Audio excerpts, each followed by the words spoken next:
Chapter 3, Section 3, Middle Colonies. England and the Colonies.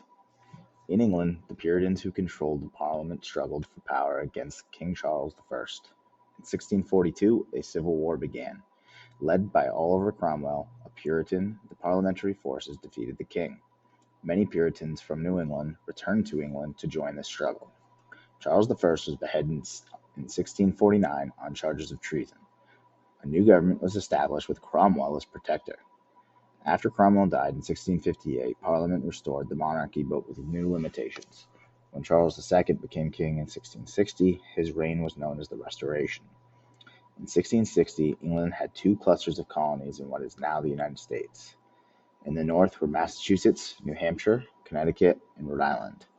Maryland and Virginia were in the south. Between the two groups of English colonies were lands that the Dutch controlled.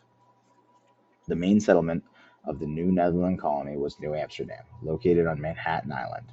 Blessed with a good seaport, New Amsterdam became a center of shipping to and from the Americas. The Dutch West India Company wanted to increase the number of settlers in its colony. It offered large estates to anyone who could bring at least 50 settlers to work the land. The landowners who acquired these estates were called patroons. The patroons ruled like kings. They had their own courts and laws.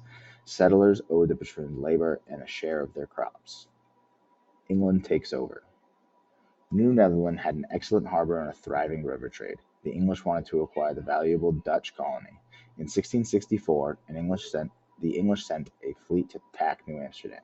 At that time, Peter Stuyvesant was governor of the colony. He was unprepared for a battle and surrendered the colony to English forces.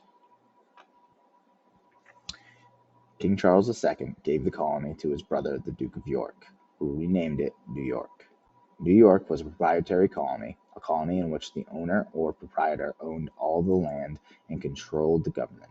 It differed from the New England colonies, where voters elected the governor in an assembly.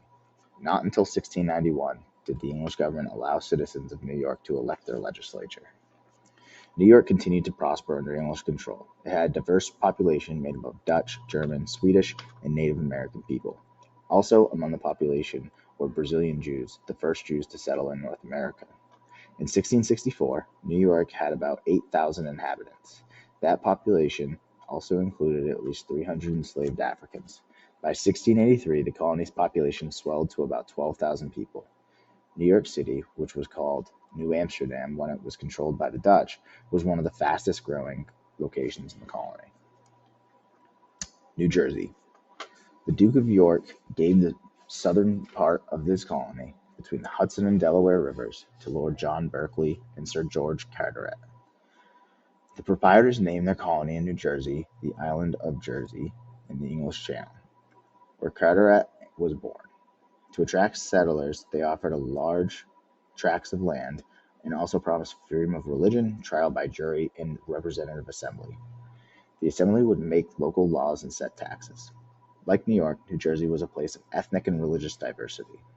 New Jersey had no natural harbors, so it did not develop a major port or city like New York, and New Jersey's proprietors made few profits. Both proprietors eventually sold their shares in the colony. By 1702, New Jersey had returned to the king, becoming a royal colony.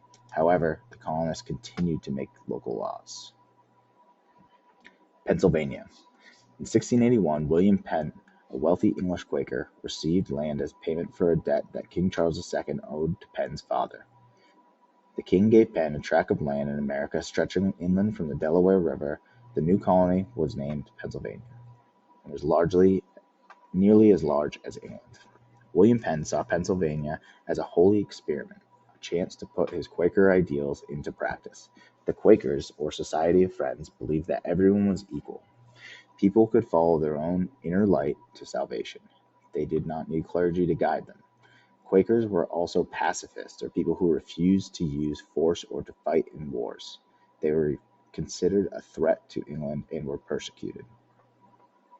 In 1682, Penn sailed to America to supervise the building of Philadelphia, the city of brotherly love. Penn designed the city himself and wrote Pennsylvania's first constitution. Penn believed the land belonged to Native Americans and that settlers should pay for it. He negotiated several treaties with local Native Americans. Penn advertised the colony throughout Europe. By 1683, more than 3,000 English, Welsh, Irish, Dutch, and German settlers had arrived. In 1701, in the Charter of Liberties, Penn granted colonists the right to elect representatives to the legislature.